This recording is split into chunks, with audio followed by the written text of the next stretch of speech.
কী অবস্থা মনোরা? আশা করি সবাই ভালো আছেন। সামনের নির্বাচন উপলক্ষে আপনারা সবাই জানেন বর্তমানে এই আমাদের দেশে নমিনেশন মনোনয়ন নিয়ে অনেকটা হিজিবিজি যাচ্ছে। আমার প্রশ্ন হচ্ছে যে কে নমিনেশন পাইলো কে পাইলো না, এই জিনিসগুলো নিয়ে নমিনেশন মনোনয়নপত্র পাওয়া না পাওয়া নিয়ে আমরা সাধারণ জনগণের কেন দুর্ভোগ হবে?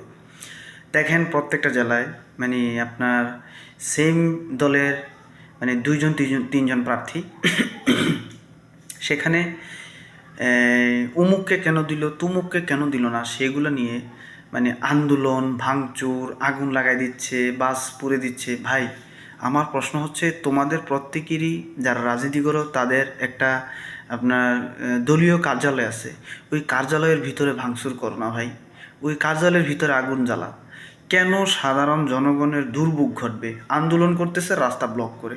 কালকে কুমিল্লা দেখলাম মানে মশাল মিছিল দেন, রাস্তাঘাটের আশেপাশে যা আছে আগুন লাগাই দিচ্ছে, মানে সামনে যেটা পড়তেছে ওইটা ভেঙে ফেলতেছে পিটাইয়া। আমার প্রশ্ন হইল ভাই তোদের যে কার্যালয় সেখানে সমঝোতায় আসোস না কেন? সাধারণ মানুষের এত দুর্ভোগ শুধু কুমিল্লাতে না, সারা মানে বাংলাদেশে। ঠিক আছে, আপনি দেখেন বিএনপি বলেন জামায়াত বলেন আর ছোটো ছোটো দলগুলো তো এগুলো না, বড় দল হচ্ছে বর্তমানে বাংলাদেশের জামায়াত আর বিএনপি।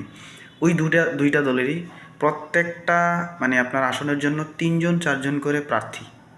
তারা যারা মানে দলের মূলে যারা আছেন তারা কন্ট্রোলই করতে পারতেছেন না। আমার প্রশ্ন হচ্ছে যদি আপনি কন্ট্রোল না করতে পারেন তাহলে যেখানে একজনকে নমিনেশন দিচ্ছেন কেন? কাউকে নমিনেশন দিয়েন না।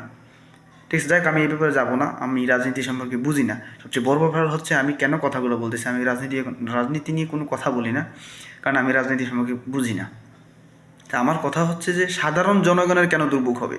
কেন তুমি রাস্তা মানে করে যে আমার মানে ওকে দিছো আমার ভাইকে কেন দিলে না? এই আন্দোলনটা তুই ভাই তোর কার্যালয়ে যা, প্রত্যেকটা কার্যালয়ের মানে প্রত্যেকটা দলের কার্যালয় আছে ওইখানে যা, তোমাদের বড় বড় নেতাদের সামনে গিয়ে বলো, ওদের গাড়িতে আগুন লাগাও।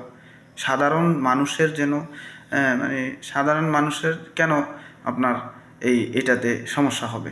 খুব কষ্ট পেয়েছি আমি কালকে এই কুমিল্লার ব্যাপারটা দেখে। ধন্যবাদ সবাইকে।